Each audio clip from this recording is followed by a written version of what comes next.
विद्यार्थी मित्रांनो, आता आपण तुमच्या मॅथ्स पार्ट 1 या पुस्तकातील 4th चॅप्टर फायनान्शियल प्लॅनिंग हे शिकत आहोत. यामध्ये आपल्याला आज rates and types of GST prescribed by the government हे शिकायचे.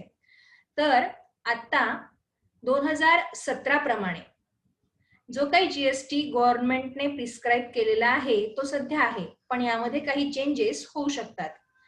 तर लागू जीएसटी काय काय आहे, कोणकोणत्या पदार्थांसाठी, कोणकोणत्या सेवेसाठी, ते आपल्याला पुढच्या चार्टवरून लक्षात येणार आहे.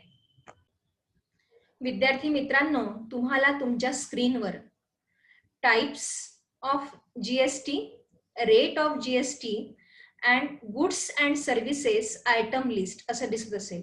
म्हणजे कोणकोणत्या मालावर आणि कोणकोणत्या सेवेवर किती जीएसटी आहे आणि त्याचा टाइप कोणता आहे, आपल्याला हे सगळं या चार्टवरून समजेल. सगळ्यात पहिल्यांदा आपण बघणार आहोत झिरो रेटेड, म्हणजे कोणकोणत्या वस्तूंवर किंवा कोणकोणत्या सेवेवर अजिबात जीएसटी नाहीये ते आपण इथे बघूया. सगळ्यात पहिल्यांदा 0% आहे essential commodities like food grains, fruits, vegetables, milk, salt, earthen pots etcetera. म्हणजे धान्य, फळे, भाज्या, दूध, मीठ आणि मातीचे भांडे यांवर जीएसटी नाही. या मालावर जीएसटी आपल्याला भरावा लागणार नाही. सर्व्हिसेस कोणकोणते आहेत झिरो रेटेड जीएसटी मध्ये? तर चॅरिटेबल ट्रस्ट ऍक्टिव्हिटीज, चॅरिटीचे काही ट्रस्टच्या काही संस्था असतात तर त्यावर अजिबात जीएसटी नाहीये. ट्रान्सपोर्ट ऑफ वॉटर, म्हणजे पाणी जर एका ठिकाणाहून दुसऱ्या ठिकाणी न्यायचं असेल तर त्यावर जीएसटी नाहीये. Use of roads and bridges, public library, agricultural related services, शेती संबंधी ज्या ज्या काही सेवा आहेत त्यावर जीएसटी नाही. Education and health care services, म्हणजे शिक्षण आणि आरोग्यासंबंधी ज्या काही सेवा आहेत त्यावर जीएसटी नाही. त्यानंतर दुसरा प्रकार आहे बघा लो रेटेड, म्हणजे ज्यावर कमी जीएसटी आहे.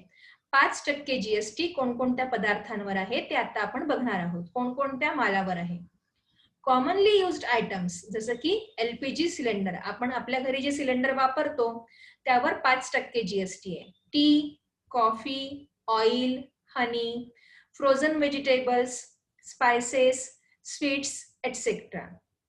मला वाटतं हे सगळं तुम्हाला समजलं असेल. या सगळ्या वस्तूंवर 5% जीएसटी आहे. 5% सेवा कोणकोणत्या उपलब्ध आहेत बघा. रेल्वे ट्रान्सपोर्ट सर्व्हिसेस, म्हणजे आपण जर रेल्वेचं बुकिंग केलं तर त्यावर आपल्याला 5% जीएसटी भरावा लागतो.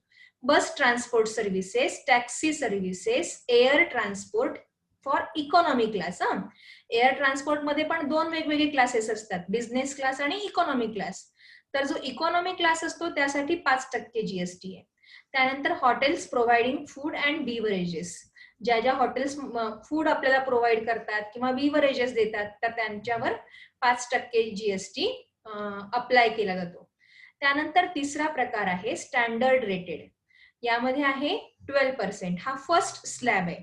यामध्ये फर्स्ट आणि सेकंड असे 2 स्लॅब आहेत. तर 12% काय काय गुड्स आपल्याला अवेलेबल आहेत बघा. कन्झ्युमर गुड्स, जसं की बटर, घी, dry fruits, jam, jelly, sauces, pickles. तुम्हाला जॅम, जेली, सॉस सगळ्यांना कळलं असेल. पिकल्स म्हणजे लोणचे, मोबाईल फोन एटसेट्रा, यांवर 12% जीएसटी आहे. तर कोणकोणत्या सर्व्हिसेस 12% मध्ये येतात? Printing job work, guest house, services related to construction business. तुम्हाला थोडं लक्षात आलं असेल की ज्या गोष्टी अतिशय आवश्यक आहेत, त्या ज्याशिवाय आपलं जगणं अशक्य आहे त्यावर 0% म्हणजे 0% जीएसटी आहे. ज्या थोड्याफार कमी प्रमाणात आपल्याला आवश्यक आहेत किंवा आपण असं म्हणू की जशा जशा आपल्या सुविधा वाढत जातात, सोयी वाढत जातात, तसं तसं जीएसटी पण वाढत जातो. आता इथे बघा 18% म्हणजे स्टँडर्ड रेटेड मध्ये जो सेकंड स्लॅब आहे यामध्ये कोणकोणते गुड्स अवेलेबल आहे? तर मार्बल आहे, ग्रॅनाइट आहे, परफ्यूम आहे. म्हणजे हे आपण नाही वापरलं तर चालतं. तर आणि हे सगळेच जण वापरत सुद्धा नाही. तर यावर 18% जीएसटी आहे. मेटल आयटम आहे, कम्प्युटर, प्रिंटर, मॉनिटर, सीसीटीव्ही कॅमेरे यांवर 18% जीएसटी आहे. सर्व्हिसेस कोणकोणत्या उपलब्ध आहे त्याच्यामध्ये? कुरिअर सर्व्हिस आहे, आउटडोअर कॅटरिंग आहे, त्यानंतर circus, drama, cinema, exhibition, currency या सगळ्यांवर 18% जीएसटी आहे. आणि सगळ्यात शेवटचं आहे हायली रेटेड जीएसटी, म्हणजे सगळ्यात जास्त जीएसटी आपल्याला कशावर भरावा लागतो? लक्झरी आयटम्स, जे आयटम्स आपल्याला आपल्या सुखसोयी वाढवून घेण्यासाठी किंवा आपल्या सोयीसाठी हव्या असतात त्यावर 28% जीएसटी आपल्याला भरावा लागतो. 28% कोणकोणते आयटम्स आहेत बघा. लक्झरी आयटम्स आहेत, मोटरसायकल आहे, स्पेअर पार्ट्स आहेत, luxury cars, paan masala, vacuum cleaner, dish washer, AC, washing machine, fridge, tobacco products, aerated water etcetera. या सगळ्यांवर 28% जीएसटी भरावा लागतो. म्हणजे जे लोक हे सगळं काही घेऊ शकतात ते कदाचित 28% जीएसटी सुद्धा भरू शकतात, असा यामागे गव्हर्नमेंटचा रोल आहे. त्यानंतर सर्व्हिसेस कोणकोणते उपलब्ध आहेत यामध्ये बघा. 5 स्टार हॉटेल अकोमोडेशन, जर तुमचं हॉटेल 5 स्टार असेल तर त्यात राहण्यासाठी तुम्हाला 28% जीएसटी भरावा लागेल. Amusement park, water park, theme park, तुम्हाला हे सगळं माहिती आहे, जिथे आपण एन्जॉय करण्यासाठी जातो, जिथे वेगवेगळ्या प्रकारच्या राईड्स असतात, तिथे जर आपल्याला तिकीट काढावं लागलं तर त्यासोबत 28% जीएसटी सुद्धा भरावा लागतो. Casino, race course, IPL games, air transport, आणि इथे बघा परत एकदा एअर ट्रान्सपोर्ट आलं. मी मगाशी पण तुम्हाला म्हटलं होतं की एअर ट्रान्सपोर्टचे 2 प्रकार आहेत.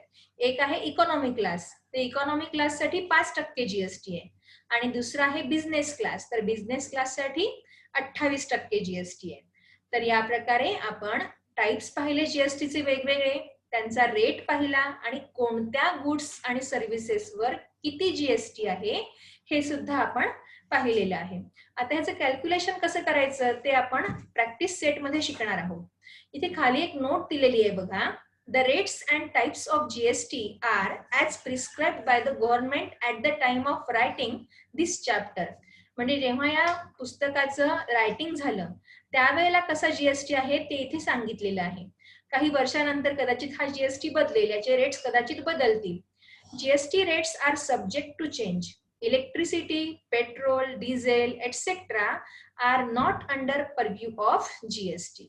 ओके, तर अशा प्रकारे इथे आपण वेगवेगळ्या रेट्स, वेगवेगळे टाइप्स ऑफ जीएसटी आणि वेगवेगळे गुड्स अँड सर्व्हिसेस त्या जीएसटी मध्ये येणारे शिकलेलो आहोत. यानंतर आपण प्रॅक्टिस सेटला सुरुवात करणार आहे, ते आपण पुढच्या व्हिडिओमध्ये बघू.